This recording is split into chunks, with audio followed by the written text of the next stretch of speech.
Hi ஹாய்ஸ், நான் தான் உங்கள் ஏஸ் கேமிங் பேசுகிறேன். இப்போ நம்ம என்ன பார்க்க போகிறோம்னா, கமெண்டில் ஒருத்தர் யூஐடி கொடுத்து ஒன்று வா ப்ரோன்னு கூப்பிட்டாரு. அதுக்கு தான் இப்போ நம்ம பேசிக்கிருக்கோம். மேட்ச் ஸ்டார்ட் பண்ணியாச்சு. ஃபஸ்ட் ரவுண்டு அவரே அடிச்சிட்டாரு நம்மளை.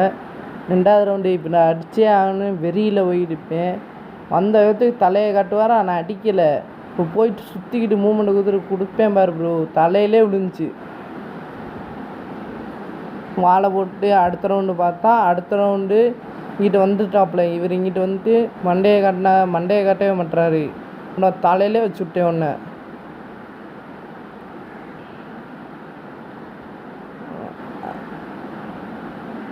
அடுத்து இவர் அடித்தே விட்டார் நம்மளை. 4வது ரவுண்டு அடித்தாச்சு, 5வது ரவுண்டு அடித்தாச்சு. இப்படி கவர் பண்ண முடில. இப்போ அடுத்த ரவுண்டு அவர் தலையிலே வச்சு விட்டார் ப்ரோ. வந்த வித தலையிலே வச்சிட்டான். புய்யா அடித்தோமா இல்லையான்னு பார்க்குங்க. லைக் அண்ட் சப்ஸ்கிரைப் பண்ணுங்கள்.